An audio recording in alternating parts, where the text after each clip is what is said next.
Okay guys, so in this video, I'm going to rattle through my top 10 PS2 games in order of value in CEX.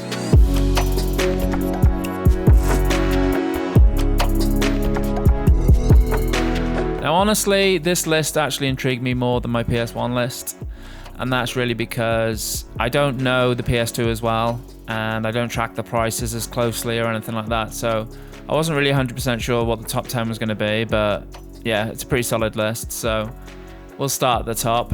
So in at 10 is Sly Cooper 2. This is 32 in CEX. I bought it from Black Country Games Fair, and I paid £30 for it with The Sopranos, so it's a pretty good deal. Originally, I actually bought this to sell, because it was actually The Sopranos that I wanted, but I'm glad I kept it, because I've got that now, and I've got number 3. Which I picked up from the car boot, so I only need number 1 now. But yeah, I just love the artwork. I've never really played it much, so I don't know if it's any good. I think it's meant to be decent, but I absolutely love the artwork. It's just really, really cool. In at 9, we've got the Nightmare Before Christmas game, which is Oogie's Revenge. This is 38 in CX now, so it's quite pricey. It's the kind of game that over the years it's gone up quite a lot. I paid next to nothing for it. I had it in a bundle on Facebook Marketplace. The only interesting thing about when I bought this was I was expecting some more games with it. And then when I asked the woman later, I messaged her and was like, some of the games are not in here. She was like, oh yeah, them lot were separate or something. So it was a bit weird. But at the end of the day, I got all my money back selling the other games that were with it, which was nothing special. And then I managed to get this, which was the main thing I wanted. So I haven't really played the game a great deal, but yeah, I enjoyed the film. I've only actually seen it once.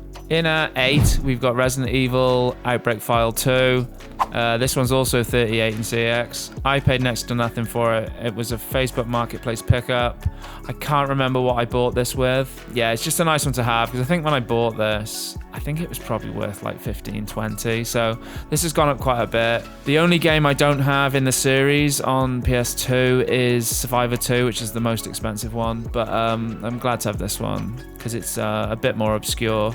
I've not played the Outbreak games. I've played the original, Resident Evil series, but the spin-off games I've not really played, so no idea if this is any good. In at 7, we've got Def Jam Fight for NY. So this one's also 38 in CX. I paid £2.50 at the car boot, so really good deal on this. There's a guy at my local car boot who used to have like trays and trays of PS2 games, and they'd all be like £2.50. But as you'd expect, most of them were rubbish, and then occasionally you'd get something decent, and this was very much that day. The actual game itself I've never played, but I did play the original Def Jam game, and I really, really loved it back in the day.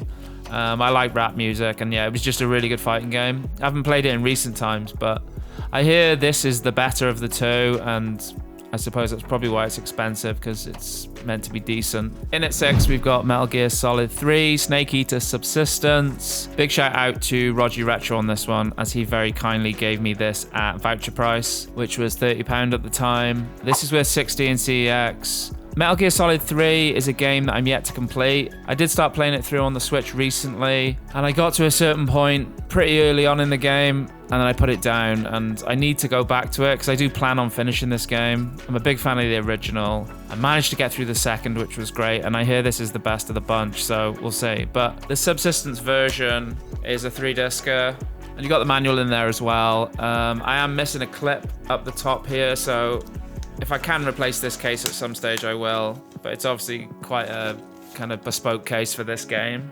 In at 5 is Bloody Roar 4. Avid viewers of the channel will remember this one. So this is 60 in CX. I paid nothing for it in the end. I bought it off eBay with a bunch of very average PS2 games, and I managed to get my money back. So yeah, this was free, which is awesome. It's obviously a fighting game. The Bloody Roar series I've not really played, to be honest, but it's nice to have these obscure titles. Now, narrowly missing out on the top 3 is Ape Escape 3. This is 62 in CX.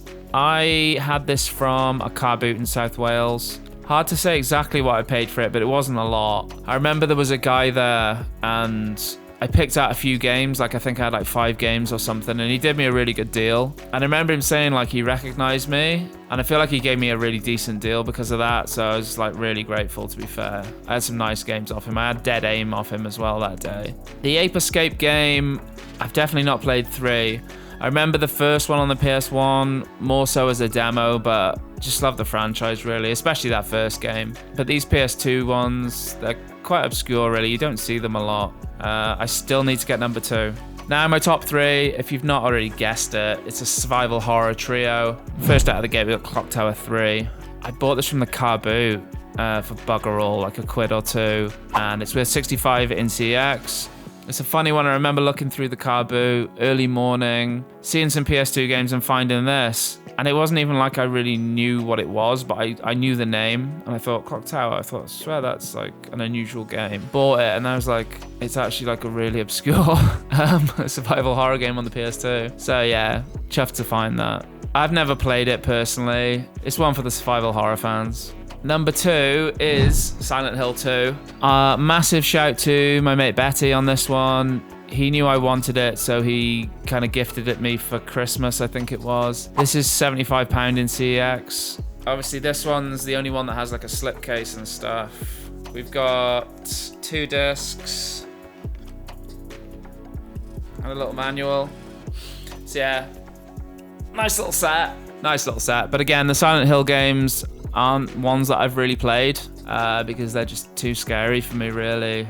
I'd probably play them with a friend, but I wouldn't play them on my own. But yeah, that's a nice one to have. Any of the Silent Hill games are nice to have, really, because you feel like they're just going to go up and up. And then last but certainly not least is Silent Hill 3 on the PS2. So this one's worth 85 in CEX. I actually paid around £23 for it on eBay, but it wasn't like a buy it now. It was like a bundle that I bought and then I sold the other game or 2 that I had with it. And I'm not that sure what the other games were. But yeah, I picked this up like a couple of years ago and, you know, the price has gone up loads. I think it used to be worth about 50 and now it's 85. So I was lucky to get this. The other Silent Hill games on the PS2 are obviously very expensive and it's probably pretty unlikely that I will get those. I just can't see them coming up at a price that's reasonable. But I would like to get Survivor 2, Resident Evil, and that's one that I need to pick up sooner rather than later for obvious reasons. But other than that, that's the list. Let me know what you guys think. I think it's pretty solid. I don't know what other games I want on the PS2 that are particularly expensive. There probably are a few, but yeah, that's the 10. So hope you enjoyed that, and I'll catch you on the next one.